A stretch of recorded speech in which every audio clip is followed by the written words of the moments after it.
A little girl, no more than 5 years old, asked a wealthy man for a piece of bread. In response, he burned her arm with a gold-plated lighter, sneering that homeless kids were nothing but trash. But another millionaire had witnessed everything from inside his armored SUV. What happened next would forever change both their fates and prove that sometimes it's a child's pain that awakens the buried humanity inside a frozen heart. Subscribe to the channel for stories that touch your soul every single day. The silence in the mansion was broken only by the steady tick of a Swiss clock on the marble wall. He walked barefoot across the cold stone floor, his steps echoing down the empty hallway like the hollow beat of a distant heart. 38 years old, and every morning he still woke up with the same dull ache in his gut. His routine never changed. A shower set to precisely 108 degrees Fahrenheit, black coffee, no sugar, followed by the financial section and a list of meetings for the day. No small talk, no fake smiles, no emotions. Just numbers, contracts, and decisions worth millions. In front of the mirror, the millionaire tightened his Italian silk tie with the same detachment he used when reviewing profit reports.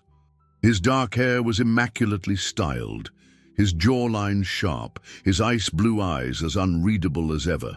To others, he was commanding. To himself, he was nothing more than a well-dressed machine. His company, a chain of high-end cosmetic clinics, was expanding like wildfire. Each new location meant more money, more power, more control. And he liked control, liked knowing that with a single decision he could alter someone's life, hire or fire. Decide who got to feel beautiful and who would remain invisible. His driver waited at the entrance, the bulletproof SUV gleaming under the morning sun. He didn't greet the man.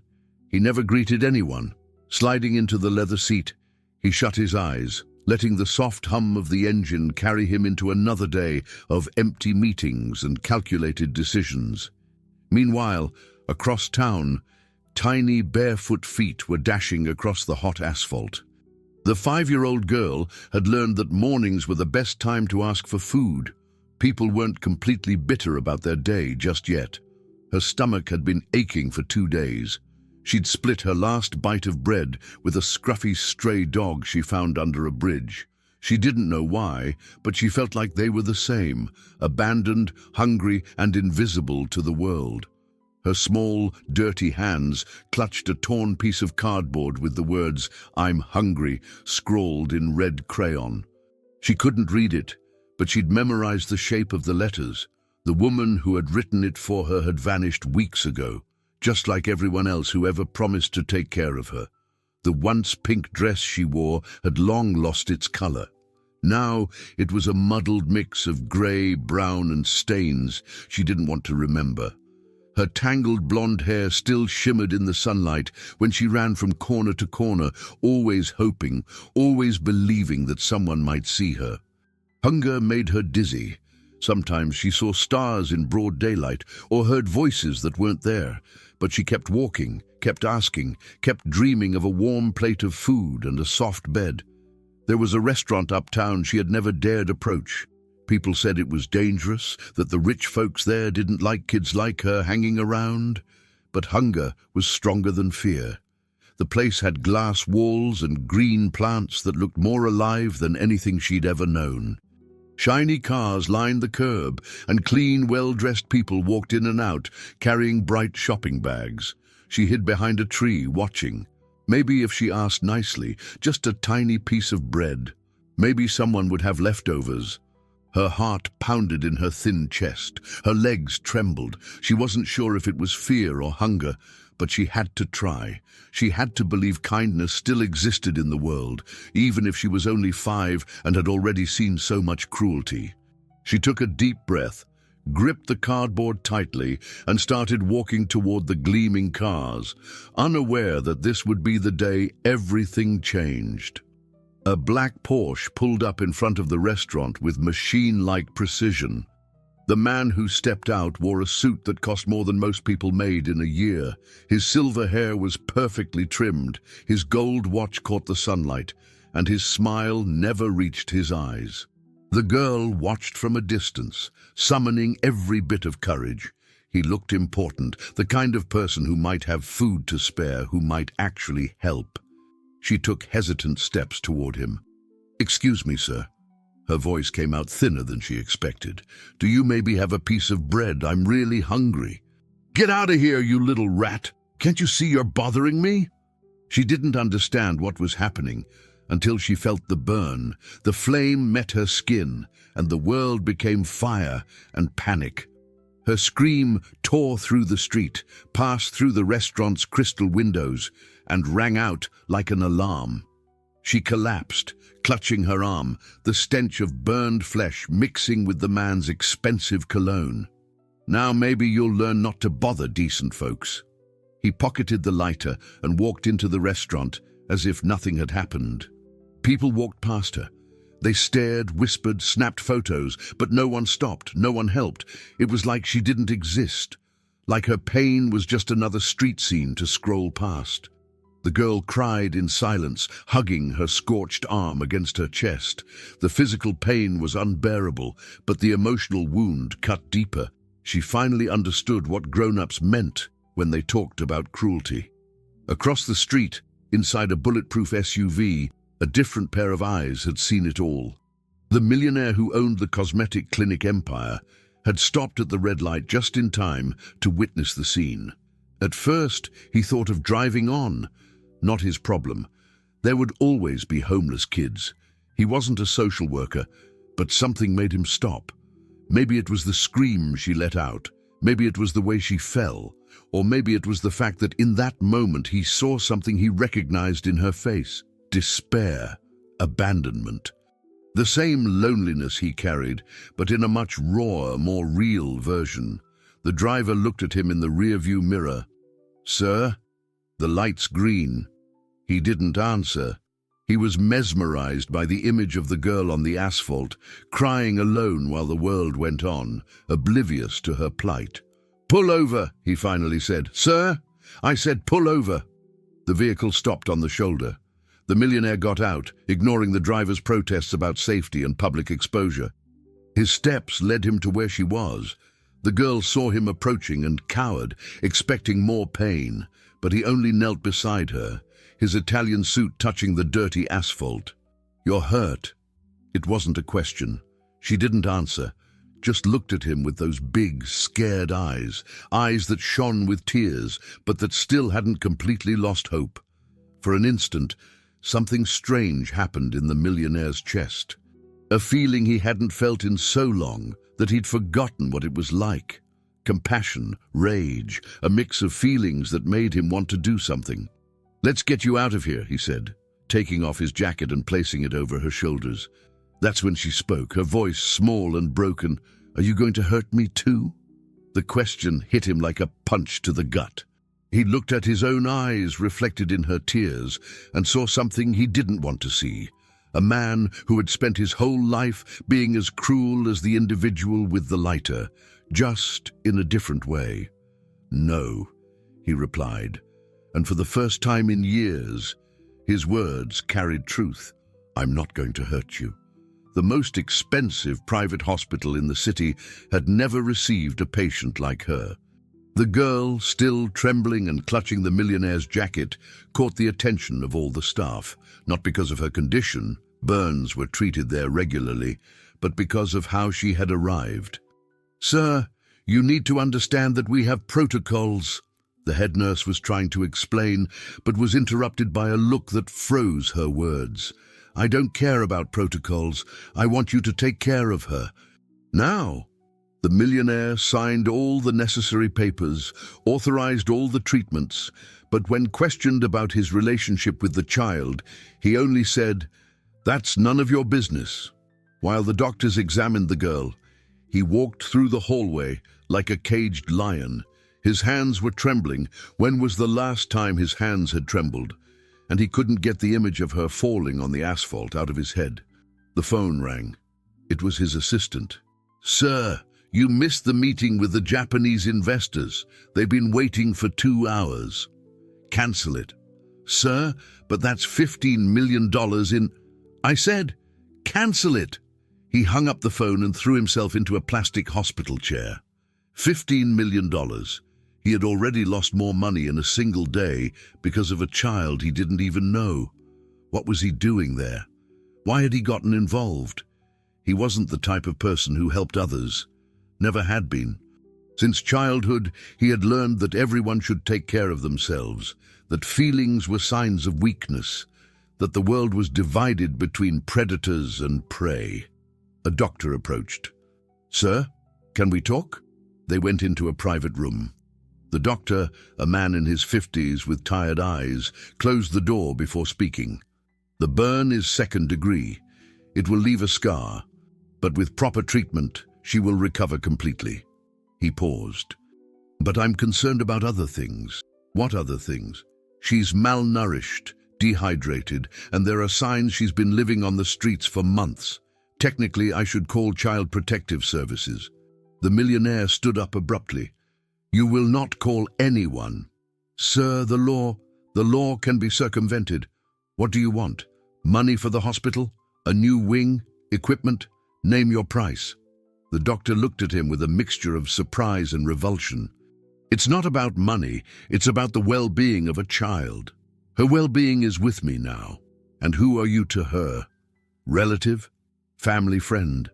The question echoed in the silence of the room. Who was he to her? A stranger who had decided to get involved for reasons he didn't even understand. "I'm someone who cares," he replied, surprised by his own words. He went back to the hallway and stood watching through the glass of the room where she was. The girl was sleeping, finally clean, with bandages on her arm and an IV in her vein. She looked even smaller in the large hospital bed. A nurse approached. "She woke up earlier and asked for you. Said she wanted to thank the handsome man who was kind." Handsome man who was kind. When was the last time anyone had called him kind? Did she say anything else? Asked if you were an angel. Said her mother used to say that angels wore nice clothes and had sad eyes. Sad eyes. He had never thought of his own eyes as sad, cold, calculating, intimidating, yes, but sad. The cell phone rang again. This time it was his lawyer. "I need you to come back immediately. The press is asking questions about where you were today. There are rumors that you've gotten involved with some street kid. This could affect the company's stock." He looked again at the sleeping girl, so small, so fragile, and already causing ripples in his structured and controlled world. "Handle the rumors," he said, and hung up. But as he walked towards the hospital exit, a voice stopped him. "Are you leaving?" She had woken up and was sitting in bed, looking at him through the glass. Even at 5 years old, she seemed to understand that he was running away. He went back to the room, not knowing why. "I need to take care of some things." "Are you coming back?" The simple question completely disarmed him. No one had ever asked if he would return. People always assumed he would do what he wanted, when he wanted. "Why does it matter to you?" "Because you were kind to me. And because—" She hesitated, as if she were afraid to speak. "Because you have the same sad eyes as me." The world stopped. In that moment, looking at that child he barely knew, he realized that she had seen something in him that no one else had seen, or that no one else had cared to see. "I'll be back," he said, not knowing if it was a promise or a threat to his own carefully constructed world. 3 days later, the millionaire returned to the hospital carrying something he had never bought before, a teddy bear. He had spent 20 minutes in the toy store, completely lost, until a saleswoman helped him choose a brown bear with a red bow. "She'll love it," the saleswoman had said. "Kids need something to hug." He didn't understand why kids needed to hug things, but he bought it anyway. The girl was awake, looking out the window. When she saw him enter, her eyes lit up in a way that made something strange happen in his chest. "You're back!" "Said I'd be back."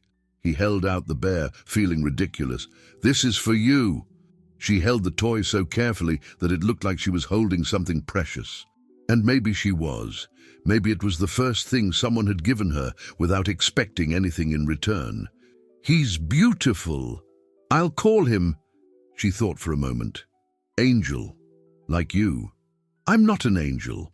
My mum used to say that angels sometimes disguised themselves as normal people. She said I'd recognize an angel by their eyes. The conversation about her mother piqued his curiosity. Where is your mother? The girl's smile disappeared. She left a long time ago. Said she'd come back, but she hugged the bear tighter. She didn't. And your father? Never had a father.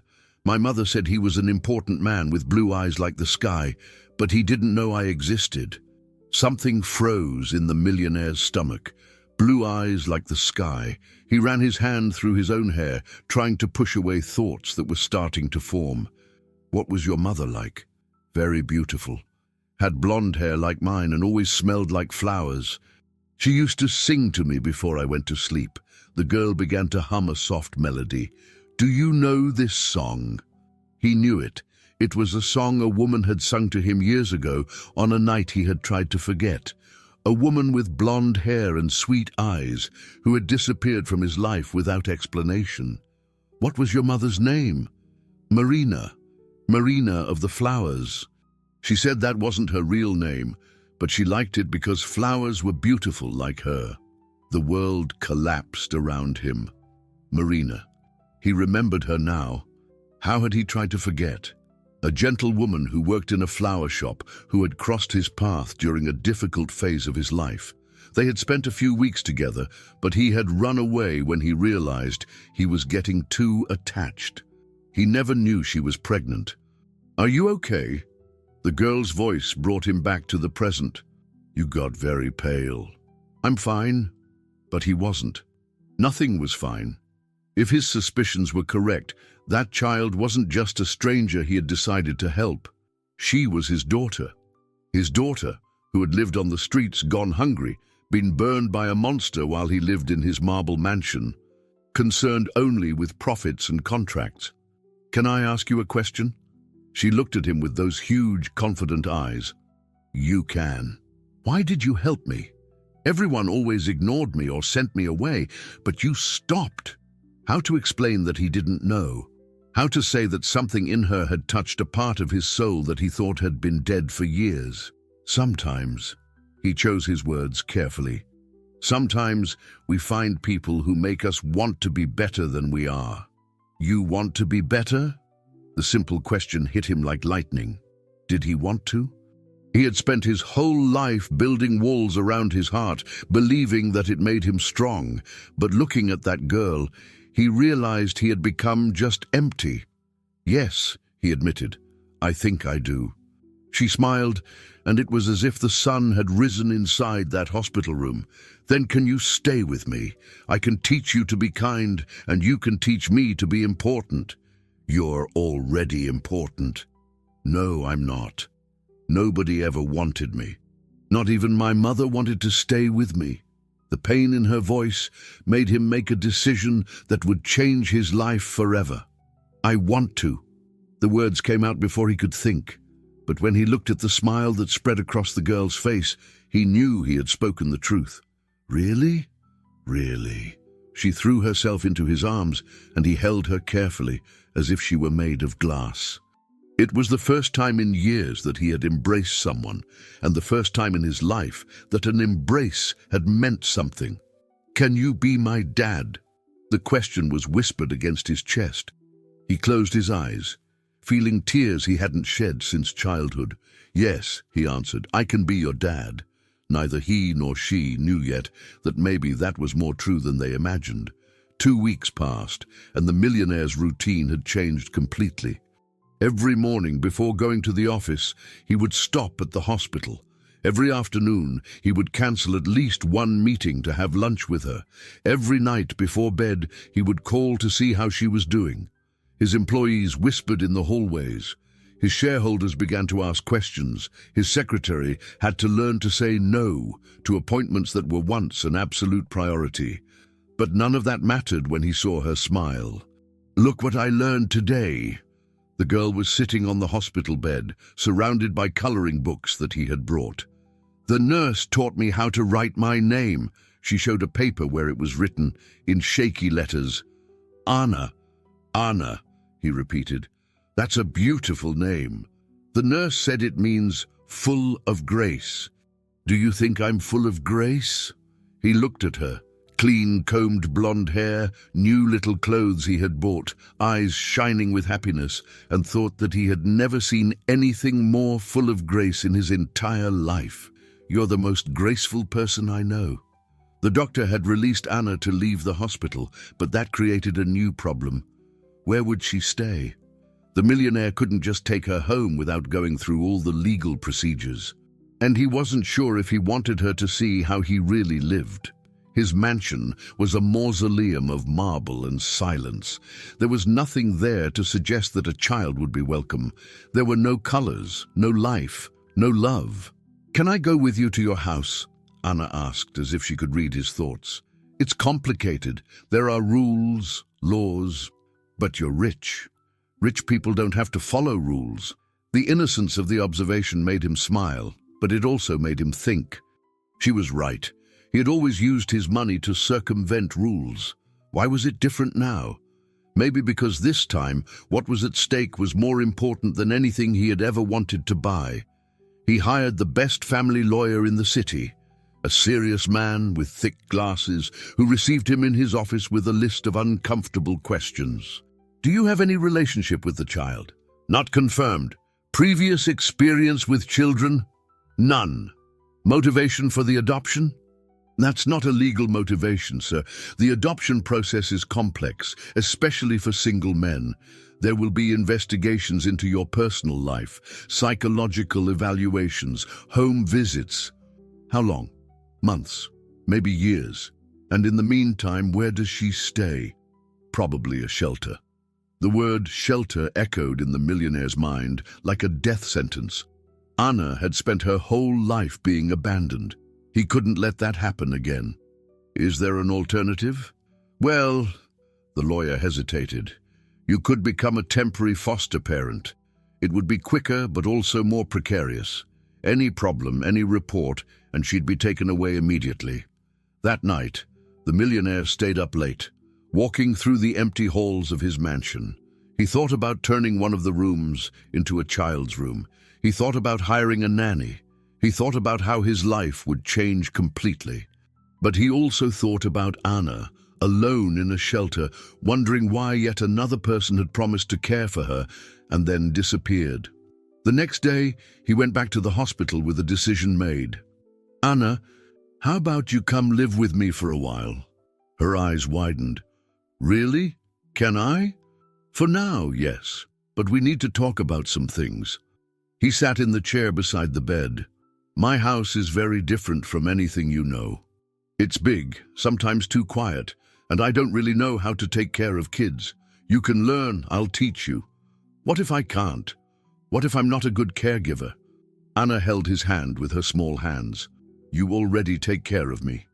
You brought me to the hospital, bought clothes for me, gave me Angel. She pointed to the teddy bear she wouldn't let go of. And you always come back when you promise. Isn't that caring? It was. And it was more care than she had received in her entire life. Then it's decided. You're coming to live with me. Can I call you Dad? His heart stopped for a moment. If you want to. I want to. I always wanted to have a dad. And I always wanted to have a daughter, he replied, surprised to realize it was true. That night, for the first time in years, the millionaire dreamed. He dreamed of a house full of laughter, with small feet running through the marble halls, with a sweet voice calling Dad through the empty rooms. He woke up smiling, not knowing that dreams sometimes come true, but not without first going through unimaginable storms. The DNA test arrived on a rainy Thursday. The millionaire had requested the test secretly, without telling Anna, without telling anyone. He needed to know the truth, even if that truth could destroy the fragile world they had built together. His hands trembled as he opened the envelope. 3 pages of complex medical terms, but only one sentence mattered. Probability of paternity, 99.997%. He fell into the chair in his office, the paper slipping from his fingers. Anna was his daughter, his real daughter. The girl he had seen being tortured on the street, who had gone hungry and cold, who had been abandoned to her own devices, was his own daughter. While he accumulated millions, she scavenged for food in the trash. While he slept in silk sheets, she slept in the open. Guilt hit him like an avalanche. How had Marina managed to hide her pregnancy? Why had she never tried to contact him? Why had she disappeared without a trace? He hired a private investigator to find answers. What he discovered was even more devastating. Marina had tried to contact him, yes, several times. She had called his company, sent letters, even tried to speak to him personally. But his security team, following his own orders to filter out unwanted contacts, had blocked all attempts. The investigator's report contained copies of the letters Marina had sent. Letters written in delicate handwriting, full of despair and love. "I'm pregnant with your child. I don't want money. I just want you to know he exists. Our daughter was born. She has your eyes. If you don't want to meet her, I understand, but please give me a chance to explain. I'm very sick. Anna needs a father. Please, just once, answer me." The last letter was dated 2 years ago. "I no longer have the strength to fight. I'm going to leave Anna with people who can take care of her. If one day you want to meet your daughter, she will be at an orphanage in Sao Paulo. Forgive me for not having been strong enough." Marina had died 6 months later, alone in a public hospital. Anna had run away from the orphanage before he could find her there. She had preferred the streets to institutional care. The millionaire spent the entire night reading and rereading the letters, each word a stab at his conscience. Marina had died believing that he didn't want to know his daughter. Anna had grown up believing that her father had rejected her. And now, how to tell a 5-year-old child that he wasn't just a stranger who had decided to help her, but the father she had dreamed of finding? The next morning, he went to the house where Anna was temporarily living. A renovated mansion that he had bought specifically so that she would feel more comfortable than in his original residence. He had hired a gentle housekeeper, a private tutor, and transformed the place into something more like a home. Anna was in the garden, playing with Angel and humming the song Marina used to sing. When she saw him arriving, she ran to hug him. "Dad, you're early today." The word "dad" sounded different to his ears now that he knew the truth. Heavier, more real, more frightening. "Anna, I need to talk to you about something very important." She looked at him with those blue eyes that were just like his. "Did something bad happen?" "Not bad, but uncomplicated." He knelt on the grass to get to her level. "Do you remember when you told me about your mother? About how she said your dad had blue eyes?" "I remember." "Why?" He took a deep breath. "Because I did some tests, some research, and I found something amazing." His hands held her delicate shoulders. "Anna, I am your real dad. Your biological father." The girl's face went through a series of expressions: confusion, hope, fear, and finally, a joy so pure that it filled his eyes with tears. "Really? Are you really my real dad?" How to explain to a child that the adult world is sometimes cruel, even when it doesn't intend to be? "Your mother tried to talk to me, but I didn't get her messages.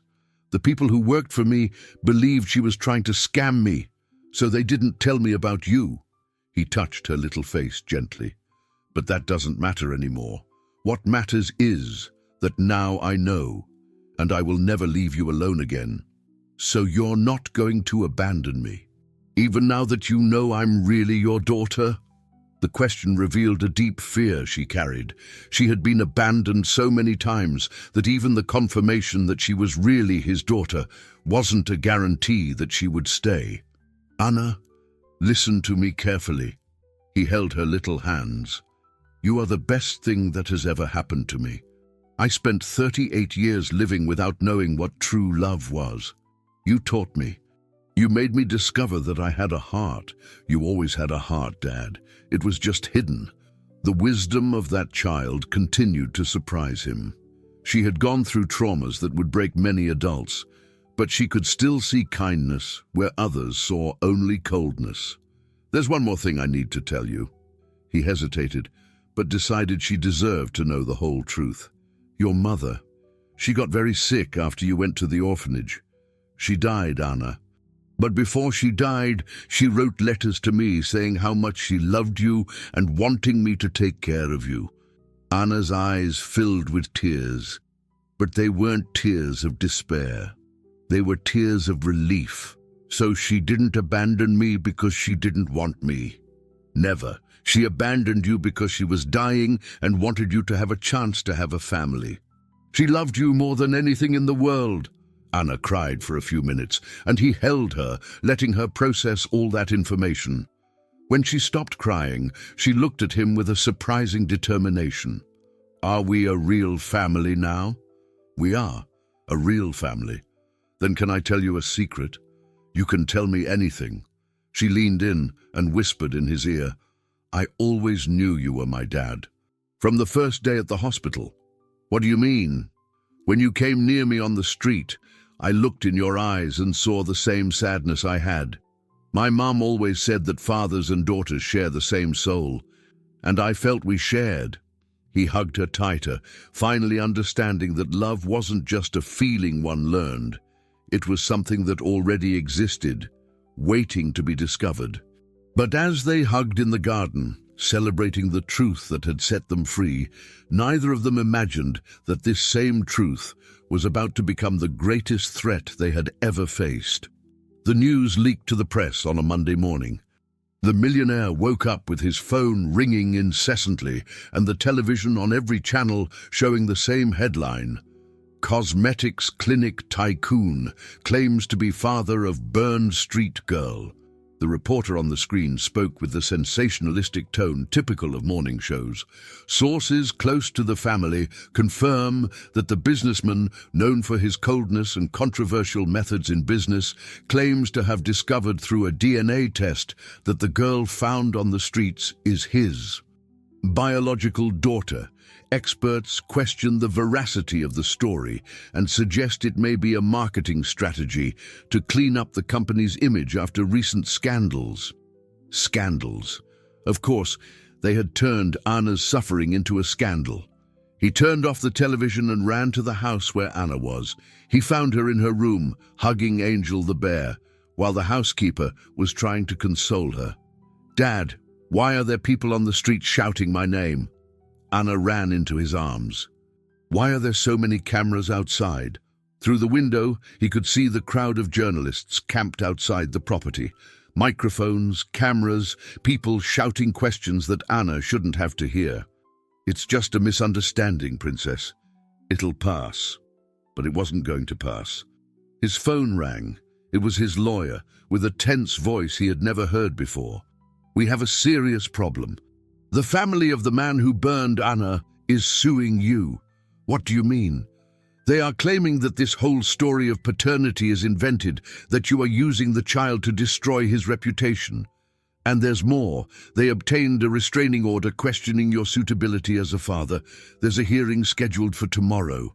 The world collapsed around him. "Can they take Anna away from me?" "They might try." "And with all this media exposure, with the questions about your real motivations, a judge could decide that it's better for the child to be in a more neutral environment." "Neutral means orphanage." "Yes." He hung up the phone and looked at Anna, who was playing on the floor, oblivious to the storm brewing around them. How to explain to a 5-year-old child that the world was determined to separate them? The afternoon brought more complications. His majority shareholder convened an emergency meeting. The conference room was packed with men in serious suits, all with the same expression of disapproval. "The company's stock has fallen 15% in a day," said the shareholder, throwing reports on the table. "Investors are nervous. Clients are canceling contracts. We need a solution." "The solution is simple," the millionaire replied. "We wait for the dust to settle." "We can't wait." "Not with all this exposure." The shareholder leaned forward. "You need to choose, either the company or the girl." The silence in the room was deafening. All the faces around the table looked at him, waiting for an answer that would define not only the future of the company, but the future of Anna. I choose the girl. Be reasonable. You built this over years. You can't throw it all away for a child you barely know. A child who is my daughter. Supposed daughter. And even if it's true, you don't have the experience to raise her. It would be better for everyone if she went to a more suitable family. The millionaire stood up slowly, the sound of the chair echoing through the silent room. Gentlemen, you can have the company. I'll keep my daughter. He left the meeting knowing that he had just given up everything he had built. But for the first time in his life, he felt he had made the right choice. The night brought the worst of all, an unexpected visitor. The social worker was a middle-aged woman with severe glasses and a folder full of documents. She inspected the house from top to bottom, asked questions about Anna's routine, questioned the millionaire's emotional stability. Do you understand that a child needs consistency, a solid family structure? I do. And do you believe you can offer that, considering the circumstances? The circumstances. As if the love he felt for Anna was a circumstance. I can offer her more love than she's ever had. Love is not enough, sir. A child needs financial, emotional, and social stability. She needs an environment away from the spotlight, away from scandals. So what are you suggesting? The social worker took a deep breath. There's a family interested in adopting Anna. A couple of doctors, no children, with a house in the countryside, far from all this confusion. They can give her a normal life. And what do I give her? Trauma, exposure, a life of uncertainty. That night, after the social worker had left, the millionaire found Anna awake in her room. Dad, you're sad. A little. Is it because of the people outside? Partly. They think it would be better if you lived with other people. Anna sat up in bed, hugging Angel the bear. Do you want me to leave? The question cut his heart like a blade. Never. I will never want you to leave. Then why would you let me? Because maybe they're right. Maybe you deserve a better life than the one I can give you. Anna got out of bed and went to him, placing her small hands on his face. Dad, do you remember when you found me on the street? I do. Do you remember what I wanted most that day? Food. No, I wanted someone to love me. And you love me, don't you? More than anything in the world. Then I already have everything I need. I don't want a better life. I want the life I have with you. He hugged her, knowing that the next day he would have to fight the most important battle of his life. A battle where the prize wasn't money or power, but the chance to continue being the father of the girl who had taught his heart to beat again. The courtroom was packed. Journalists occupied all the available seats, cameras positioned strategically, and the buzz of conversations created an atmosphere of a circus that made the millionaire feel sick. Anna was sitting next to him, wearing a blue dress that brought out her eyes. The same eyes he saw in the mirror every day. She held his hand tightly, as if she knew that moment would define the future of the two of them. On the other side of the room, the lawyers for the aggressor's family had a pile of documents and an air of confidence that made it clear they were there to win. The judge was a 60-year-old man with grey hair and an expression that revealed nothing. He examined the papers before him before speaking. We are here to determine what is best for the minor Anna Marina Silva, 5 years of age. The plaintiff, sir. He looked at the millionaire. Claims to be the biological father of the child and request permanent custody. The defendants question both the paternity and the suitability of the plaintiff as a responsible party. The first lawyer stood up. He was a tall man with a deep voice who gestured theatrically as he spoke. Your Honor, my client was the victim of an elaborate setup. The plaintiff, known for his questionable methods in business, is using an innocent child to clean up his image after the recent scandals of his company. He pointed at the millionaire. This man has never shown interest in children, never started a family, never even considered having children. And now, conveniently, he discovers he is a father exactly when he needs a touching story for the media.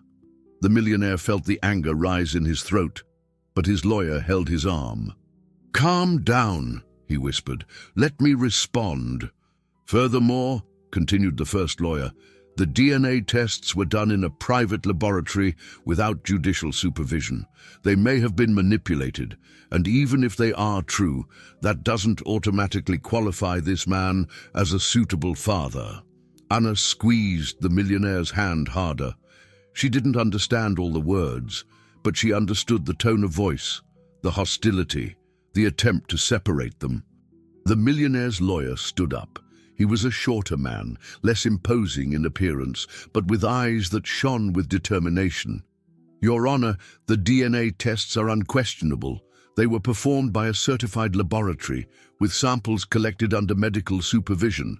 Paternity is scientifically proven." He walked to the center of the room. "But this is not a matter of science. It is a matter of love." He gestured in the direction of the millionaire and Anna. 2 months ago, my client was a lonely man, focused only on work and profits. Today, he is a transformed man.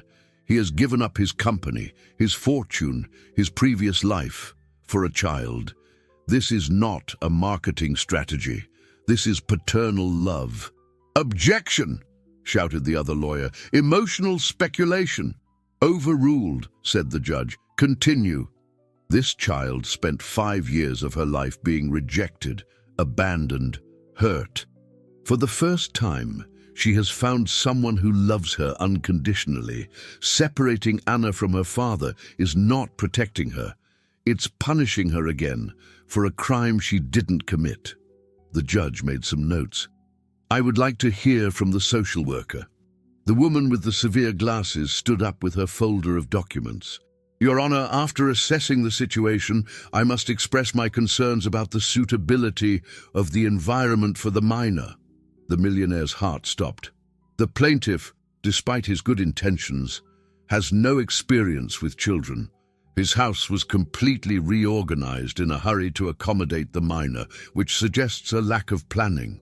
Furthermore, the constant media exposure creates an unstable and potentially traumatic environment for a child who has already suffered significant trauma. "And what is your recommendation?" asked the judge. "There is a family interested in adoption. A couple of doctors established, with experience in childcare, residents in a rural area away from the media. They can offer the minor the stability and normalcy she needs." The millionaire felt the world collapse around him.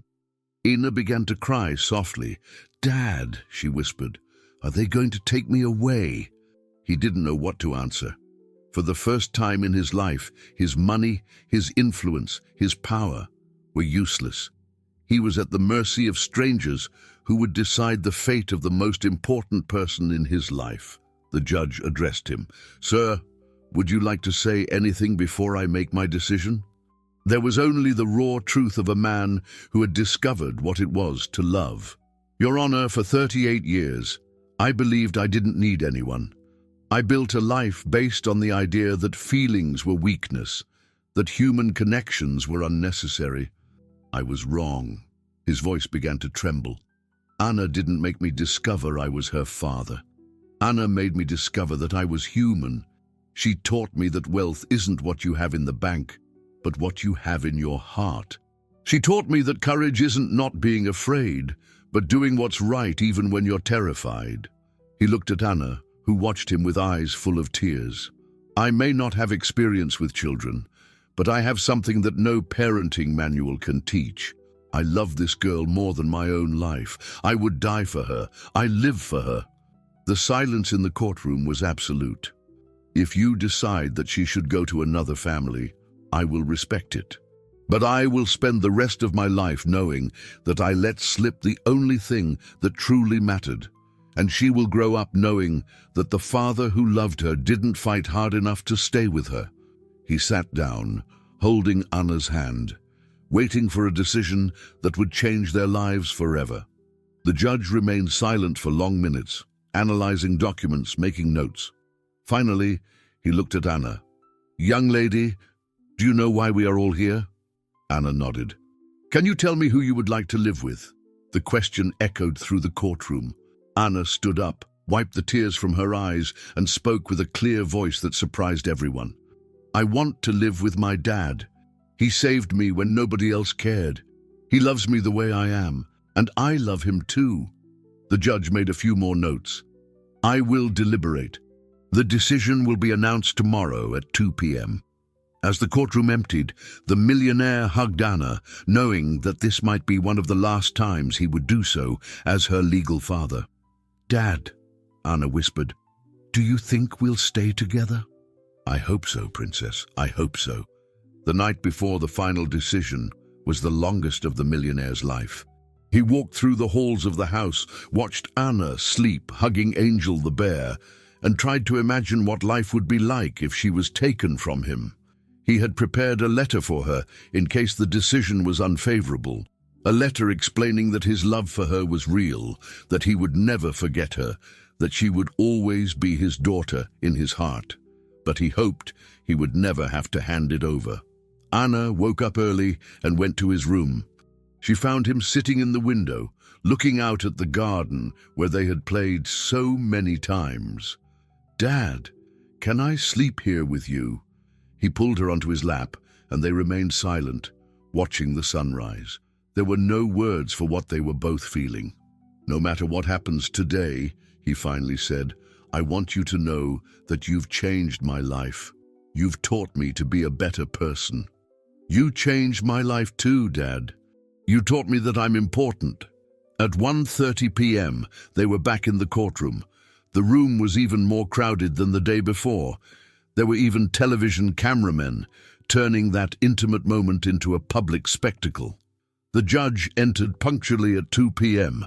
His expression revealed nothing about the decision he was about to announce. After carefully analyzing all the evidence, testimonies, and evaluations presented, the time has come to decide what is best for the minor Anna Marina Silva. The silence in the room was sepulchral. The millionaire held Anna's hand so tightly that he was afraid of hurting her. This is an unusual situation in many ways. We have a biological father who discovered the existence of his daughter under dramatic circumstances. We have a child who has suffered significant trauma and found emotional stability, and we have legitimate questions about the suitability of the proposed environment. The judge paused, looking directly at Anna. However, after considering all the factors, one thing became clear to me. The emotional well-being of this child is directly linked to her relationship with the plaintiff. The medical reports show a significant improvement in her mental health since she began living with him. Psychologically, she refers to him as Dad in a natural and spontaneous way. The millionaire's heart began to beat faster. Although I recognize the social worker's concerns regarding the plaintiff's inexperience and the media exposure, I believe these are obstacles that can be overcome with proper follow-up. The judge addressed the millionaire directly. "Sir, are you willing to accept monthly judicial supervision for the next 2 years? Are you willing to keep Anna away from unnecessary media exposure? Are you willing to do family therapy to learn how to better deal with the challenges of parenthood?" "Yes, Your Honor. Anything that is necessary." "Then, by decision of this court, I grant permanent custody of the minor Anna Marina Silva to her biological father with the conditions mentioned." The world stopped. Anna screamed with joy and threw herself into the millionaire's arms. He hugged her so hard that they both began to cry, tears of relief, of happiness, of victory. The room exploded in a buzz. Journalists shouted questions, photographers fired flashes, but none of that mattered. They had won. They were going to stay together. "Dad, we won! We won!" Anna repeated through tears of happiness. "We won, Princess, we won!" On the other side of the room, the opposing lawyers were collecting their documents with expressions of defeat. The social worker made notes, probably already planning the first supervision visits, but for the millionaire and Anna, nothing else existed beyond that embrace. Nothing else mattered but the certainty that they were together and that no one else could separate them. When they finally left the courtroom, a crowd of reporters was waiting for them. Microphones were extended, questions were shouted, cameras flashed incessantly. "Sir, how do you feel about the decision? What are you going to do now? Anna! Anna! How is it to have your dad back?" The millionaire stopped in front of the crowd, Anna in his arms, and made the first public statement since the whole situation had begun. "I only have one thing to say. Justice was served. This girl is my daughter, I am her father, and we are going to build a life together, away from the spotlight and scandals. We just ask that you leave us in peace to be a family." He carried Anna to the car, ignoring the questions that continued to be shouted. When the doors closed and they were finally alone, Anna looked at him with a smile that was worth more than all the millions he had ever possessed. "Dad, can we go home now?" "Yes, Princess. Now we can go home." But as the car pulled away from the courthouse, the millionaire knew that there was still one last thing he needed to do for their story to have the ending they deserved. 6 months after the court decision, the millionaire's life had changed in ways he could never have imagined. The cold marble mansion had been sold, as had most of his luxury properties. Instead, they now lived in a cozy house in the countryside, with a garden big enough for Anna to run and play. The routine was also completely different. Instead of corporate meetings and financial decisions, he now took Anna to school every morning, helped with her homework in the afternoon, and read stories before bed. He had traded expensive suits for comfortable clothes, luxury cars for a simple pickup truck, and dinners at 5-star restaurants for picnics in the garden. "Dad, look what I drew today at school." Anna ran to him, holding a colorful piece of paper with crayons. The drawing showed 2 figures holding hands, one tall and one small, both smiling under a bright yellow sun. At the top of the sheet, in still shaky letters, was written, "My family. It's beautiful, Princess. Let's put it on the fridge with the others." The refrigerator was covered in drawings, school photos, and reminders of medical appointments and activities. It was the opposite of everything his old life represented, but it was perfect. Anna had adapted wonderfully to her new life. She was in school, making friends, learning to read and write. The scar on her arm had become almost imperceptible with treatment, but more importantly than that, it had become just a physical mark, no longer an emotional wound. "Dad, can I tell you a secret?" Anna approached him on the couch, where he was reading reports from the new project he was working on. "Of course, Princess. Today at school the teacher asked what our biggest dream was, and do you know what I said?" "What did you say?" "I said that my biggest dream had already come true. I said that it was to have a father who loved me, and that now I have the best dad in the world." Anna's words touched his heart in a way that still surprised him. After all these months, he was still moved by the ease with which she expressed love. And what was the teacher's reaction? She smiled and said, "I was a very lucky girl, and I am, aren't I, Dad?" "We're both lucky, Anna. We found each other." The project he was working on now was completely different from anything he had done before. With the money that remained from the sale of his assets, he had created a foundation for children in vulnerable situations. It wasn't about profit or power. It was about giving other children the chance that Anna had almost missed. The Anna Marina house was being built on the outskirts of the city. It would be a place where abandoned children could stay while awaiting adoption, but with a difference. It would be a real home, not just an institution. It would have gardens, a library, classrooms, and above all, professionals trained to heal broken hearts. "Dad, can I go with you to see the new house tomorrow?" "Of course you can. You're my special consultant, remember?" Anna had insisted on participating in the planning of the shelter. Her suggestions were always the most practical. "The beds need to be soft, because when you're sad, You need comfort. It needs to have a kitchen that smells like cookies, because hunger hurts more when you feel alone. And it needs to have a lot of teddy bears, because everyone needs something to hug. Her wisdom continued to surprise him daily. That night, during the bedtime reading ritual, Anna asked a question that caught him off guard. "Dad, do you regret it?" "Regret what, princess? Losing your company, your money, your old life. Do you regret choosing me?"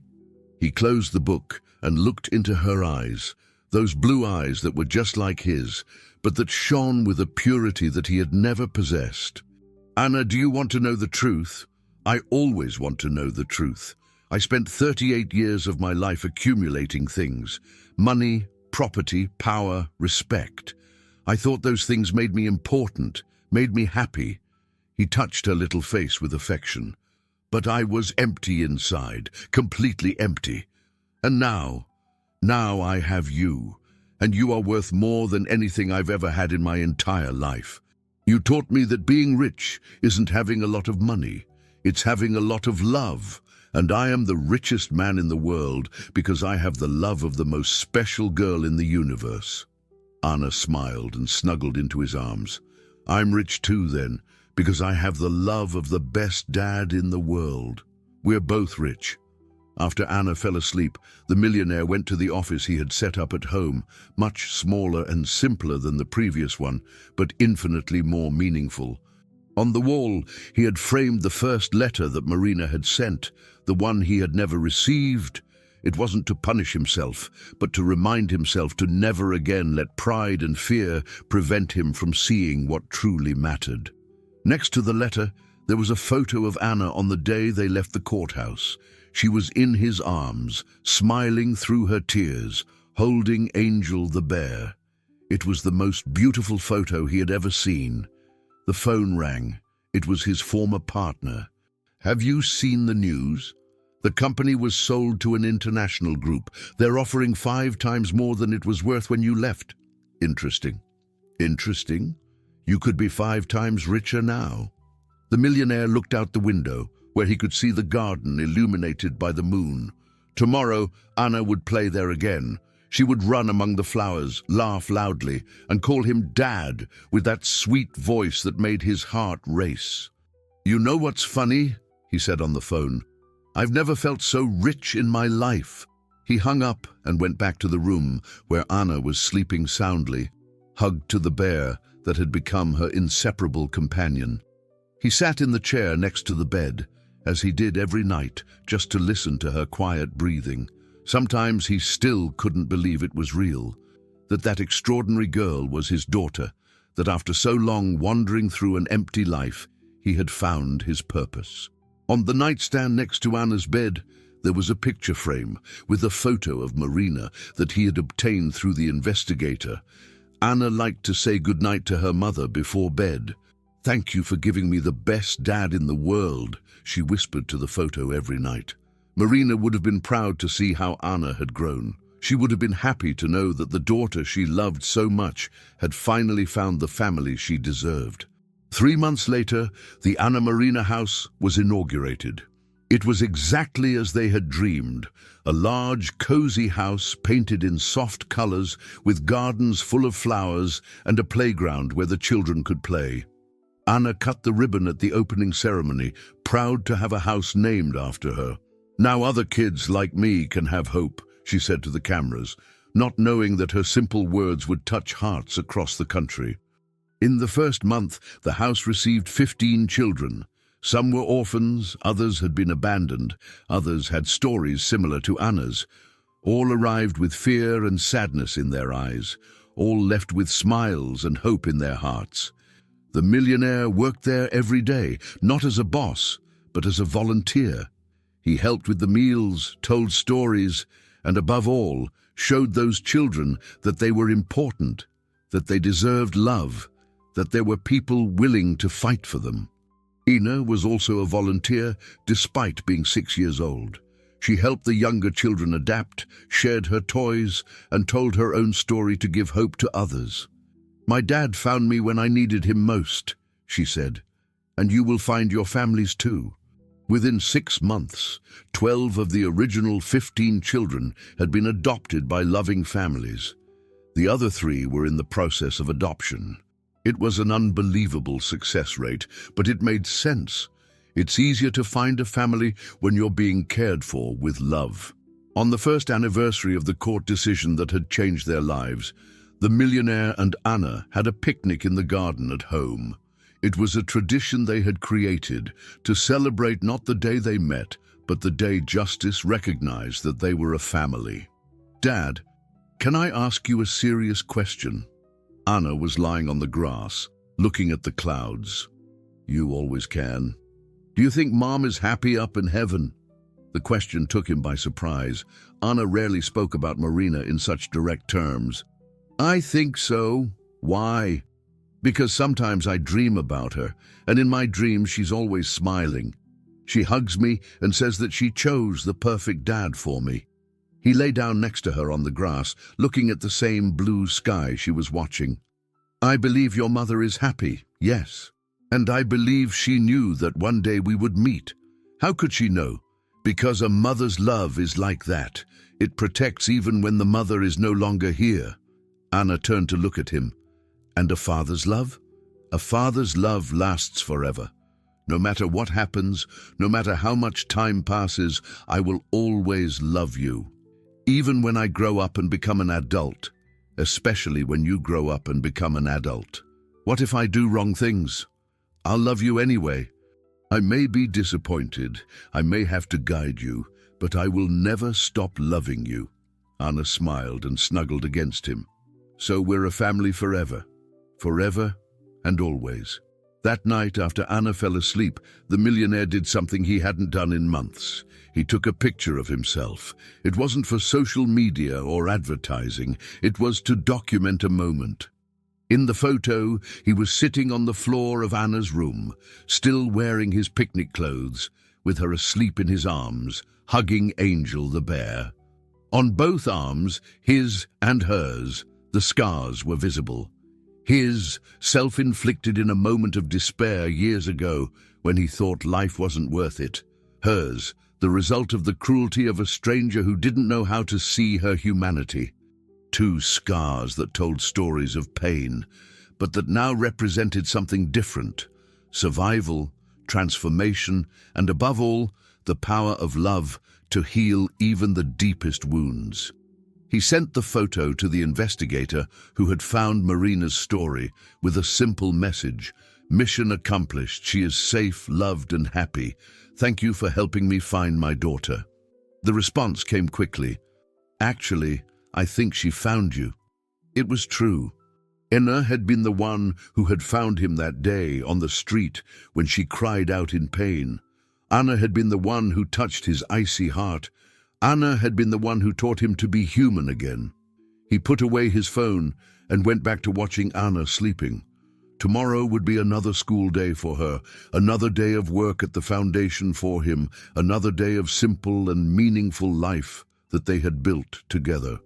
And for the first time in almost 40 years of life, he fell asleep completely at peace, knowing that he had found his place in the world, next to a brave girl who had transformed an icy heart into a heart full of love.